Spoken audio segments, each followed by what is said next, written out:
2019లో నర్సీపట్నంలో ఎగిరిన YCP జెండా 2024 నాటికి పడిపోయింది.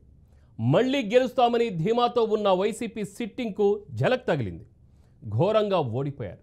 గత 5 ఏళ్ల కాలంలో సదరు సిట్టింగ్ చేసిన తప్పులే ఓటమికి కారణమనే వాదనలు బలంగా ఉన్నాయి.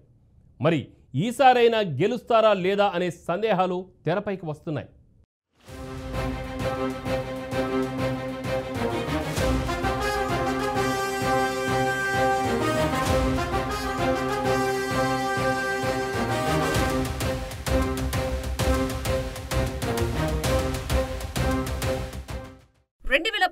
ఎన్నికల్లో నర్సీపట్నంలో బంపర్ విక్టరీ కొట్టిన వైసీపీకి 2024 ఎన్నికల్లో చావు దెబ్బ తగిలింది.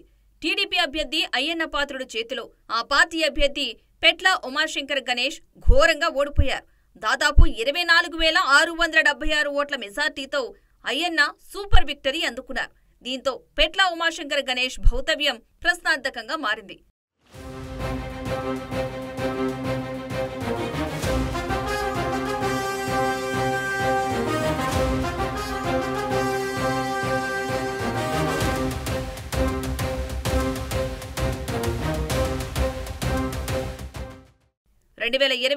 ఎన్నికల్లో వైసీపీ అభ్యర్థిగా పెట్ల ఉమాశంకర్ ఓటమికి చాలా కారణాలున్నాయి.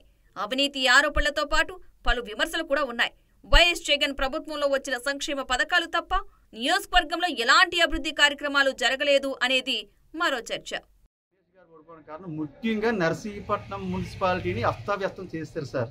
ఎందుకంటే చెత్త పుట్టలు ఇచ్చారండి, చెత్త మీద పొన్నేశారండి, చెత్త మున్సిపాలిటీ అయిపోయిందండి. తర్వాత వచ్చేసి ఈ రోజు డ్రైన్లు తీసే పరిస్థితి లేదండి గత ప్రభుత్వంలో. అలాగే ఆ డబ్బాలు ఇచ్చారు కానీ తడి చెత్త పొడి చెత్త అని ఎవరు కూడా ఇంటింటికి వచ్చి చెత్త పట్టుకెళ్ళే పరిస్థితి లేదు సార్. స్ట్రీట్ లైట్కి వెళ్ళకు, ఎక్కడ చెత్త అక్కడే ఉంటుంది.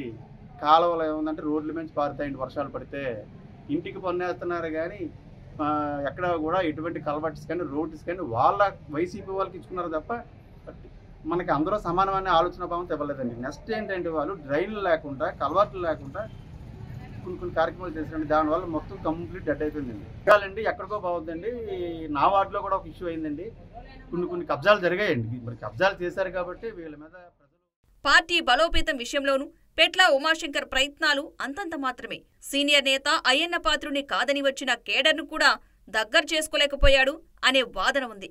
నియోజకవర్గ పరిధిలో మండల నేతలను సైతం ఎదగనీయకుండా చేశారనే విమర్శలు కూడా ఉన్నాయి. దీంతో వారంతా ఉమాశంకర్ గణేష్ పై గుర్రుగా ఉన్నారు. ఎలాంటి మద్దతు ఇచ్చేందుకు సిద్ధంగా లేరు.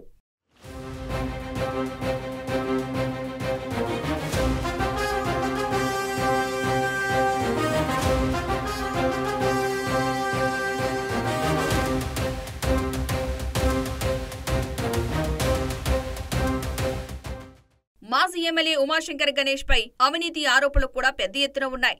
వైసీపీ హయాంలో ఎమ్మెల్యే ఇసుకను అక్రమంగా అమ్మేశారని ఫిర్యాదులు వెల్లువెత్తాయి.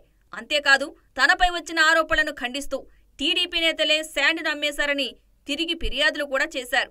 అయినప్పటికీ ఫలితం దక్కలేదు. ఆ సమయంలో పెట్ల ఉమాశంకర్ చర్చనీయాంశంగా మారారు.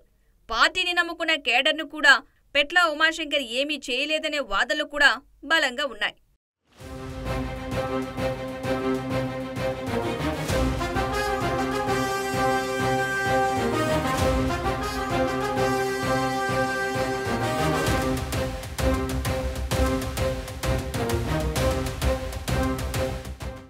కూటమి ప్రభుత్వంపై లోపాలు తప్పిదాలపై పోరాటం చేస్తే తప్ప తిరిగి పెట్ల ఉమాశంకర్ గణేష్ గెలిచే పరిస్థితి లేదనే టాక్ నియోజకవర్గంలో నడుస్తోంది.